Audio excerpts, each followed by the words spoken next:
Então você tá nesse período dessa turbulência cultural, esse negócio todo fervendo, do tipo, violência para que idade, é proibido ou não é, que horas que isso passa na TV, qual o público-alvo. E você pega Cavaleiros, que é desenho, numa época que os nossos pais falavam, filme é para adulto, desenho é para criança, e o trailer era um monte de desenho animado, fazendo tornado, soltando água, soltando fogo. É tipo mais um desenho de mágico. E os pais vão embora e a gente começa a assistir e tá ali o Mortal Kombat desenhado, sem classificação etária, para todo mundo ver naquela época. Então, o Cavaleiros pegou isso. Por isso que era tipo, naquela época não tinha distinção de nerd. Tinha o CDF, que era a mesma coisa. Só que Cavaleiros não era anime de coleção, não Não era sei. anime de estratégia, não era anime de joguinho, era Não, anime de porradaria. E passou por causa disso. não, Né? Por isso que tinha, chegou todo mundo. tinha nerd. Só que, tipo assim, hoje, não só hoje, há mais de uma década, nerd virou moda, assim, geek. Sim. Você tem vários eventos ali que Muito falso nerd, né? Muito geek fingindo de nerd. sim, sim. Tem muitos eventos, vai todo mundo, assim.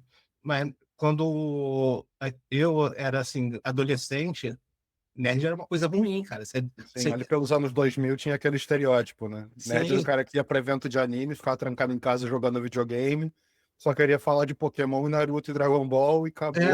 isso. Só que principalmente Cavaleiros chegou um pouco antes disso. E nessa época não tinha essa, cara. Todo mundo Não, gostava.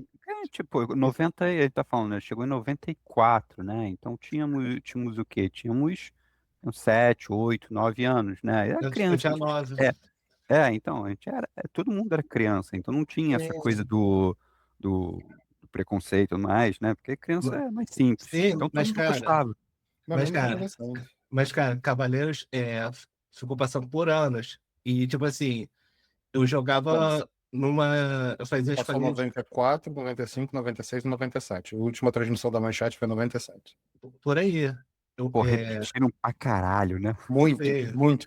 Mas eles repetiram muito antes de começar a mostrar os novos. E depois, quando chegaram no final, eles repetiram mais ainda. É, Tipo, eu fazia futsal, então na escola de futsal, eu convivia com os garotos mais velhos ali. Cara, até os mais velhos falavam de Cavaleiro, assim, colecionavam os bonequinhos do Cavaleiro. O cara que fazia bullying comprava balinha do Cavaleiro Zodíaco. Foi uma A parada. gente é da geração que o homem sabia o próprio signo. Pô. Porque depois não sabia mais, porque não se importava, que era só coisa de menina.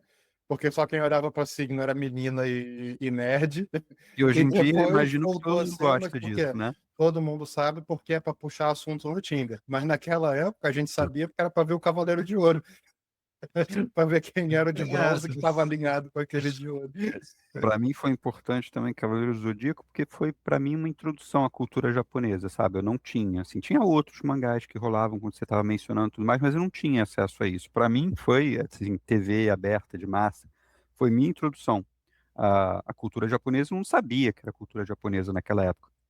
Entendeu? Sim, Eu só vi o personagem, eu achava bonito, assim, porra, a dedicação desse cara é impressionante. Ele cai, apanha, volta, apanha, volta, tipo, e aquela coisa, né, da força transcendental do cara, pô, eu vou fazer um milagre porque eu tenho que lutar por uma causa, tipo, isso era um outro nível. Eu falava assim, pô, que bonito isso, sabe? É uma outra intensidade, uma outra mensagem.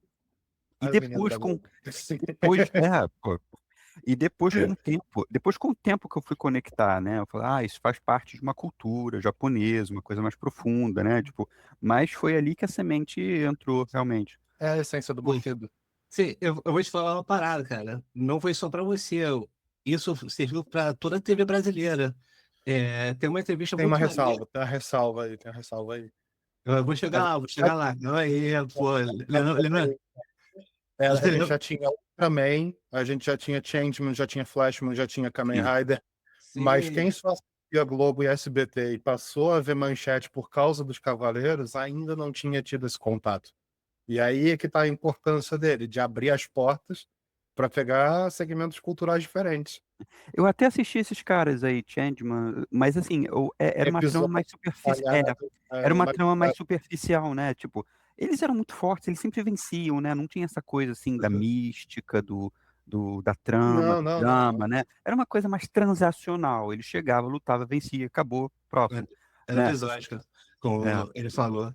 Mas e- falando sobre isso, cara, tem uma entrevista muito maneira no canal Nerd Show. Ele entrevista Eduardo Miranda, foi o cara que trouxe os Cavaleiros. Aí começou a fazer sucesso pra caralho, assim, pra caralho.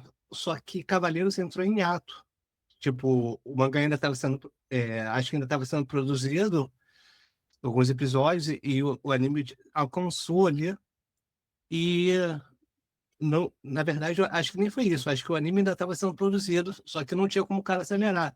Os diretores, a galera de cima, não entendia muito bem, falavam assim: queremos mais cavaleiros. Traga mais cavaleiros. O povo está pedindo, traga mais. E não tinha como ele trazer mais, né? Então ele começou a trazer outros animes com uma temática parecida. Não sei se vocês vão lembrar de Samurai Warriors, lembro, Shurato Shura, fez sucesso pra caraca, Sailor Eu, Moon. naquela época, eu já tinha Sailor birra Moon, de achar que Samurai Warriors e Shurata eram cavaleiros falsificados tentando andar na modinha dos cavaleiros. Então eu assistia de birra. Até eu só fui prestar atenção na história completa do Shurato depois de adulto, porque eu conheci na UERJ um cara que era muito fã de Shurato e dizia que era melhor que Cavaleiros. Ele estava errado, mas era muito bom. Era. Era muito, muito eu bom. assisti essas porcarias todas também. Eu também. Pô, então, cada vez mais foi entrando mais anime na TV, graças aos Cavaleiros. Então, não era nem que era mato, só mato, era um deserto árido. O cara adubou assim.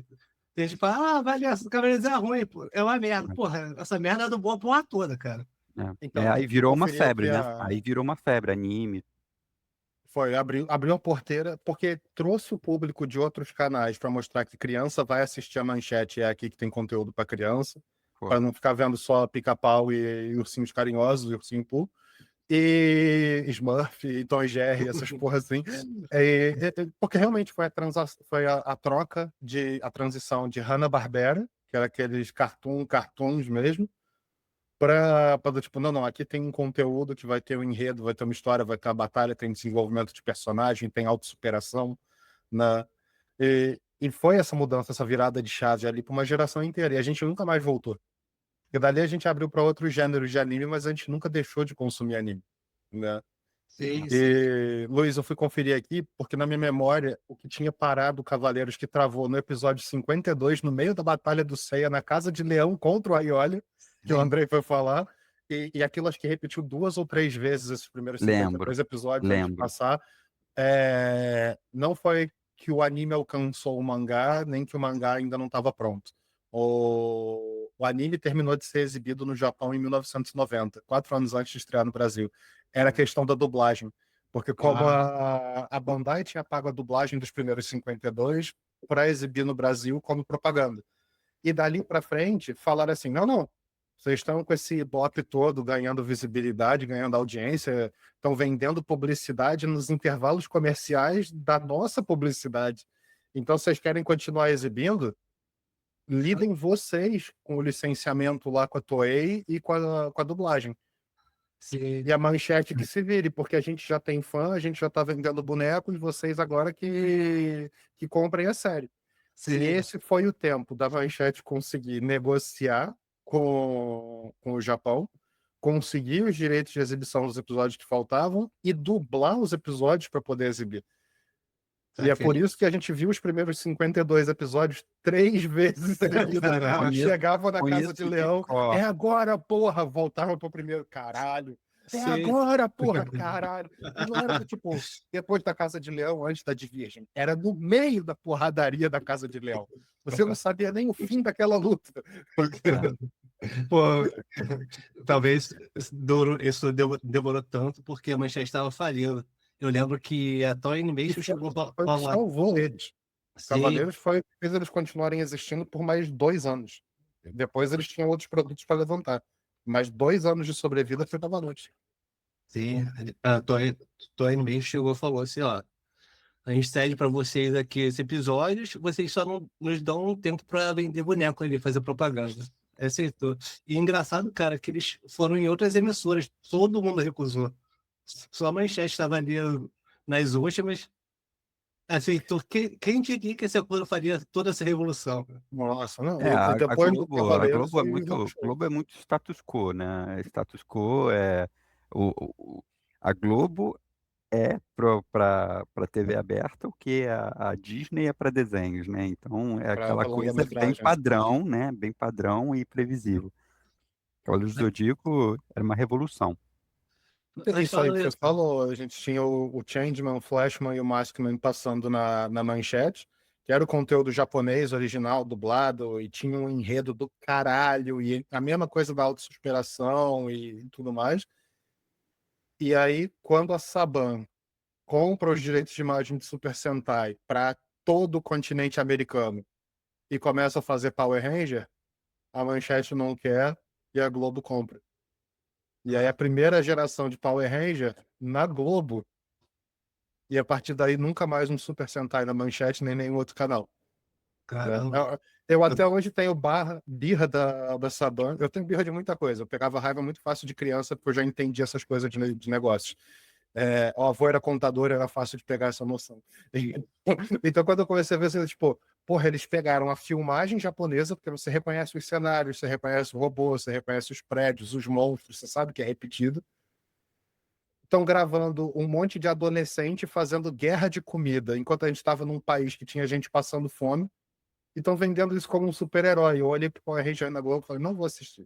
Caramba. Zero condições. Não. Que Acho que você é porra o, de faz guerra de comida, enquanto no outro canal os caras eram órfãos, acho que você é lutando o, para reencontrar a família. A gente tava... acho que você é o primeiro cara que não gosta de Power Ranger que eu conheço, cara. Pelo menos o primeiro. Não, era o episódio da Guerra de Comida foi tipo o quinto episódio, acho que acabou pra mim ali, foi tipo, não, zero condições, zero condições.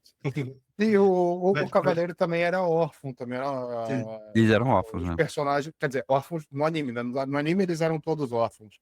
No mangá eles eram todos filhos do Mitsumasa Kido, Mas também viraram órfãos. Ele como morreu. milionário, bilionário, viajando o mundo e fazendo filho pra tudo que é lado irresponsavelmente. E Sim, depois pegou os 100 filhos dele e meteu num orfanato para isso é usar bizarro. como soldado de guerrilha. Isso é bizarro. Isso é bizarro. Mas vamos chegar lá. Deixa isso pra frente. Sai a pauta lá pra frente. Vamos fazer uma pergunta. Vocês lembram como foi a primeira vez que vocês viram um Cavaleiro do Zodíaco? Seu primeiro contato? Eu vi o primeiro episódio, porque pelos Ah, trailers das chamadas, o meu pai achou que ia ser um desenho legal. E aí ele me pilhou para ver o primeiro episódio, que era para ver a série inteira. Que ele já tinha essa ideia de que conteúdo japonês era seriado, né? E era o Oco de Tigre fazendo um tornado, depois aparecia o Ikki fazendo um negócio de fogo, o Yoga congelando alguma coisa, e o trailer era isso. Então o trailer era tipo uns caras de armadura fazendo umas magia elemental. Vai ser bacana, parece Capitão Planeta, só que japonês, vai ser interessante. E aí no primeiro episódio, o Cassius levantando o Seiya pelo tronco, dizendo que ia matar ele, o Seiya arranca a orelha do Cassius, aparece a orelha pulsando no chão da arena, e ele, não é nada do que eu tinha imaginado. E eu, ah, caramba. Caramba. E tu, era Ale? diferente, porra, era... Porra. Caramba. Isso é diferenciado. Eu nunca ouvi falar algo sobre isso. Maneiro, maneiro. E tu, Ale, tu lembra a primeira vez que você teve contato? A primeira mesmo não lembro, mas eu lembro desse torneio galáctico lá deles, que teve a luta do. Primeiro as lutas, assim, parece um campeonato, assim, tipo uma Copa do Mundo, né? Então parecia interessante. E teve a luta do Seiya com o Shiryu, que foi muito legal. Foi muito legal, né? E os dois, você via que os dois eram fodões, assim, dentro daquele universo. E o Seiya, porra, ele tomou muita porrada, como sempre, né? Inclusive, eu acho que eu não vi nenhum personagem que tomou tanta porrada em nenhum anime. Não sei vocês, mas eu nunca vi um personagem que tomou tanta porrada quanto o Seiya. O Goku Ele, e o ele, ele tem Gohan motivo pra apanharam. isso. O É Goku e o assim, Gohan apanharam tanto quanto, mas eles ganhavam um buff de aumentar o poder toda vez que apanhavam. é, Porque quando eles se curavam, eles ganhavam poder extra. Então era do tipo, o não Dragon sei, Ball, não, o Dragon Ball era outra ele coisa, só assim. apanhava mesmo. Eu acho que seria muito polêmico se eu começasse a falar de Dragon Ball aqui como comparação, mas para mim o Dragon Ball é outro nível de poder que eles tinham. Eles já eram foda, e por algum motivo eles não começavam no 100%, eles iam aumentando, só É pra para se divertir, encher era tudo linguiça, né? psicopata. Era Street Fighter. Só para encher linguiça, né? Aí chegava no 100% deles, aí pronto, aí apanhava um pouquinho mais, pronto, passava para o nível superior, acabou a luta, próximo. E era sempre a mesma coisa, né? E o Cavaleiro do Zodíaco não, era o contrário, eles eram uns merdas, eles eram muito fracos, eles apanhavam para todo mundo. E, e, e aí realmente era uma coisa que eles tinham que buscar lá no fundo mesmo, aquele 1% de poder a mais que fazia diferença no final. Mas falando sobre.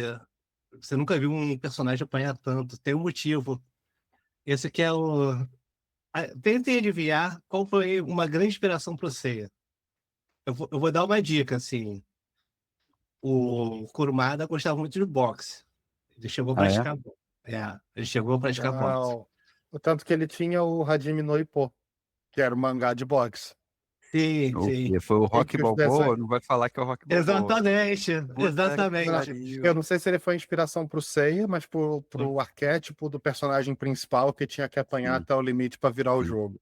E Ele no foi. Hajime no Ippo ele apanha pra caralho também, e já são os rostos do Seiya, do Ikki e do... Cara, eu, O do eu, Shun ele usa sempre, o do Isaac ele usa sempre, o Seiya e o Ikki ele usa sempre. Todos os projetos dele, tu vê aqueles rostos desenhados de novo. Mas, eu sim, tava, eu tava sim. pensando nisso aí. Eu tava pensando assim, pô, será que eu já vi um personagem que apanhou tanto quanto o Seiya? Eu fiquei pensando, talvez o Rock Balboa, mas eu não sabia eu não Mas sabia, eu não sabia que tinha uma ligação. cara, eu vi o filme esse ano, o Rock Balboa, revi. Aí quando a gente foi falar sobre Cavaleiros, eu fiquei lembrando do filme.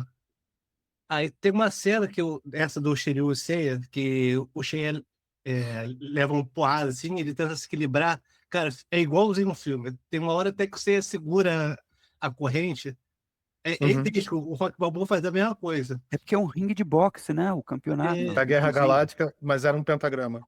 Era um Sim, pentágono com Ah, um pentagrama sombreado. uma coisa sim, sim. satânica no final das contas, né? Mas Ah, não ah, era para ser, né? Que para eles era só um símbolo místico, porque o cristianismo e a simbologia satânica no Japão nunca tiveram peso cultural. sim, Então, para eles, era, tipo, a gente precisa de uma coisa que tenha um fator místico. Bota um Místico, né? pentágono. Como é que a É gente isso. marca lá dentro? Faz um pentagrama. É Entendeu? isso Só que eu acho sombreado. maneiro também. Essa é outra coisa que eu achava assim muito especial. Eu continuo achando até hoje, é a mística, sabe? sim. Porque, por Vai- exemplo, mais uma vez a comparação com o Dragon Ball. Dragon Ball, eles têm o poder lá deles, eles são fortes, eles treinam, eles já têm talento, mas é um poder que vem deles. Ponto final, não tem, acabou ali. Tá bem definido a questão do poder do Dragon Ball, né? Mas assim, no Cavaleiro do Zodíaco, de onde vem o poder? Vem do cosmos, né? Vem do universo. Assim, mas da onde vem? Quem criou isso, né? Por que criaram isso? Você não sabe, Sim, então, nunca se explicou de onde isso veio, né? E tem uma ligação com a mitologia. E o que eu acho legal também é que não é uma mitologia real, né? No mundo ocidental é uma mitologia real que faz parte do nosso imaginário real, né? E eles usam disso e se torna uma mística muito mais é, concreta, né? No final das contas.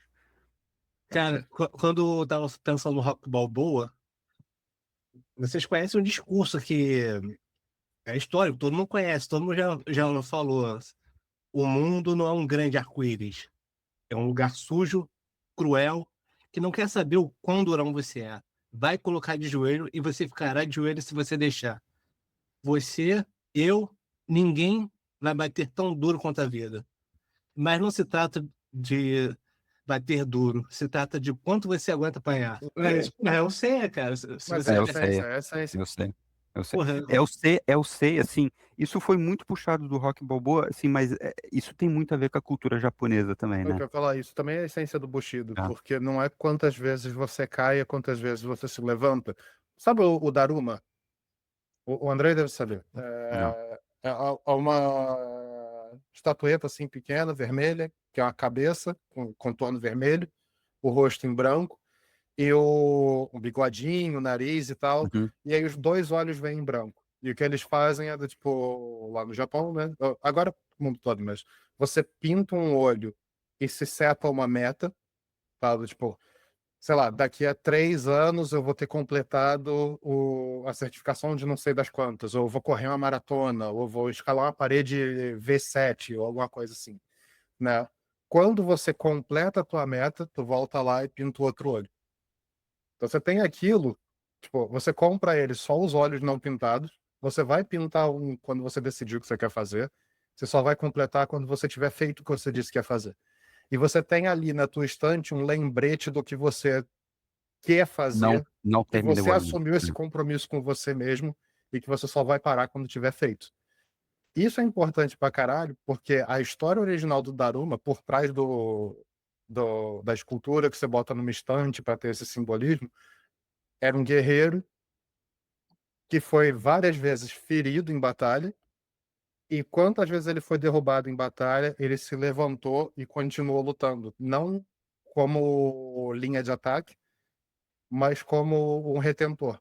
Ele tinha que garantir que não iam passar de um certo ponto. Não podia deixar as forças inimigas passarem de um certo ponto. Ele não estava lutando para ganhar, ele estava lutando para não perder.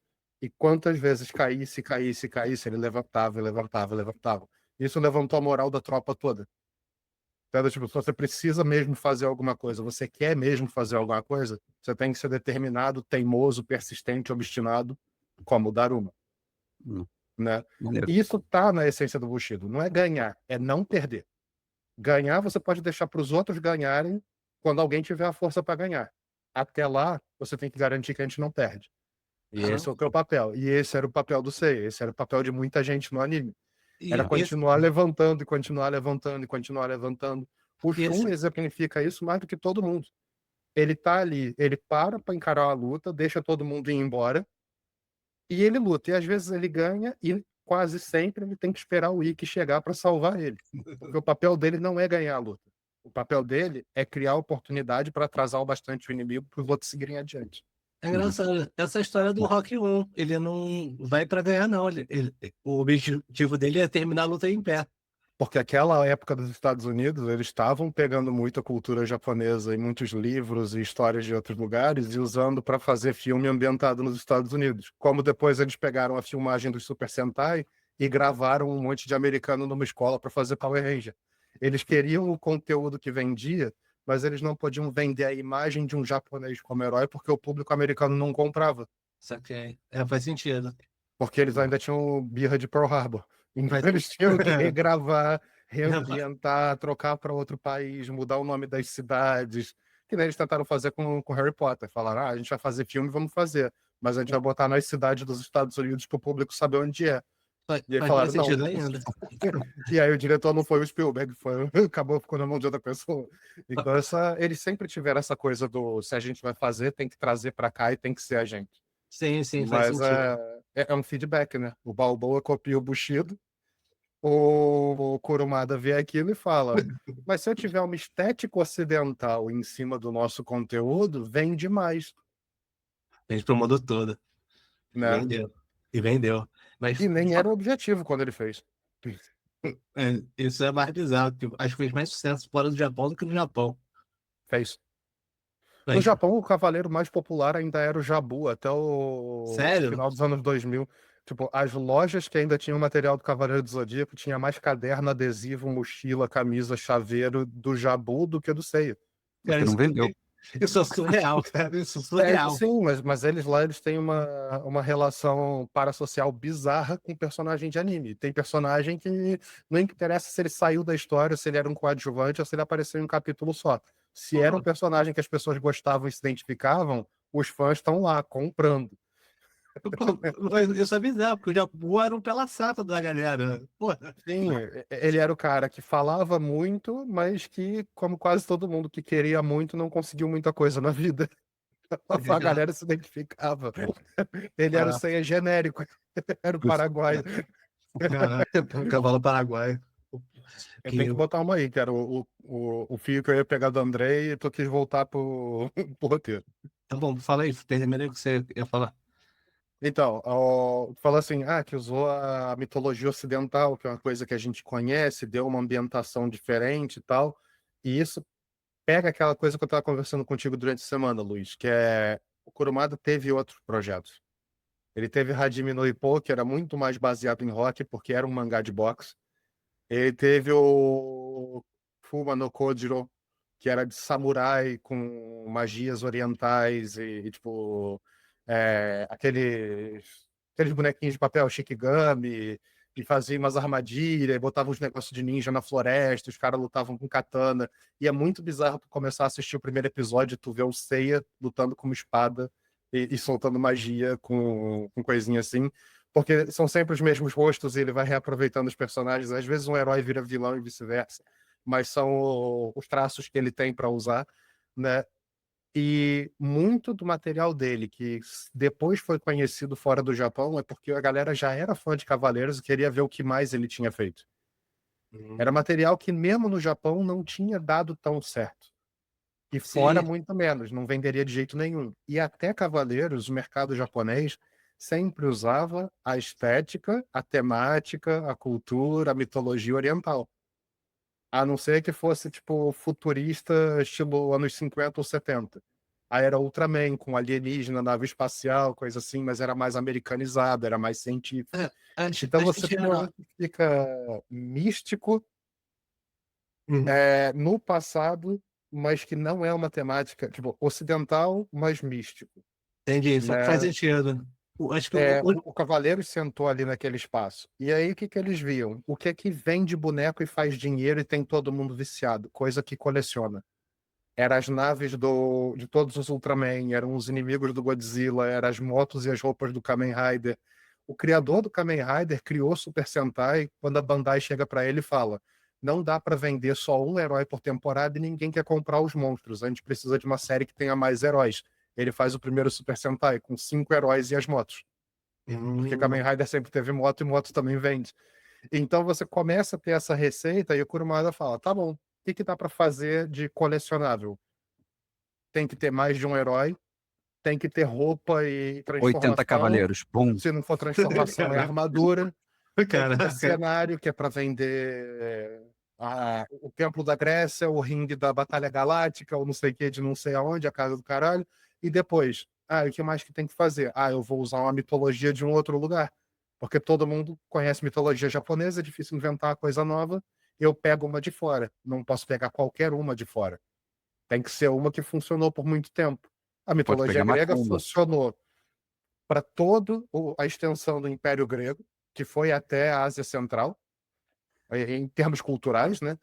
Funcionou para o Império Romano, que copiou tudo trocando os nomes, que foi copia meu dever de casa, mas muda um pouquinho.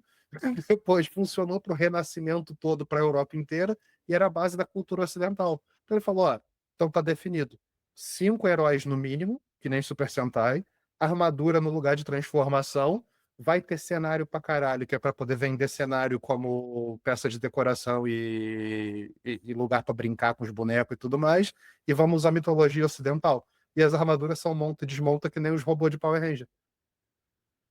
E os bonecos dos brinquedos já eram de montar e desmontar, porque Pô, a quando armadura é você maneira pra lia o caraca. mangá, tinha o esquema de montar e desmontar a armadura no mangá. Sim, no anime também. Antes de existir o brinquedo. Não, não. O do anime não montava direito. O Ah, do mangá montava. Ele tinha feito maquete para garantir que montava. no anime o No personagem anime, eles fala. contrataram um cara que redesenhou todas as armaduras de bronze para serem mais interessantes, e aí elas não montavam mais direito. E aí a Bandai teve que redesenhar um monte delas, e é por isso que os bonecos dos de bronze tinha pouco, era difícil de achar e não ficava igual.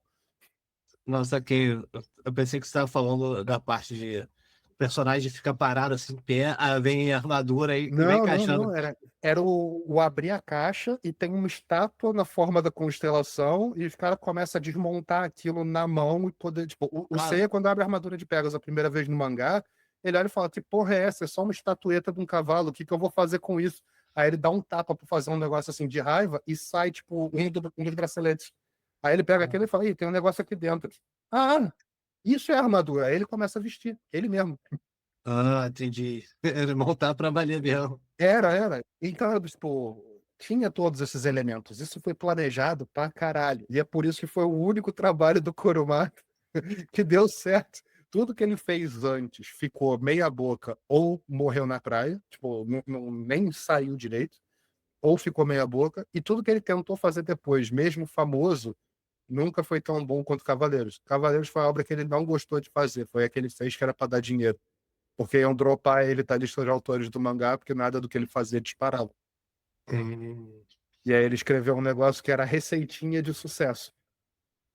tá E ok. não era a história que ele queria contar, não era o ambiente que ele queria escrever, mas era o que garantia que ele tinha um emprego. E garantiu ele pro resto da vida. Não parou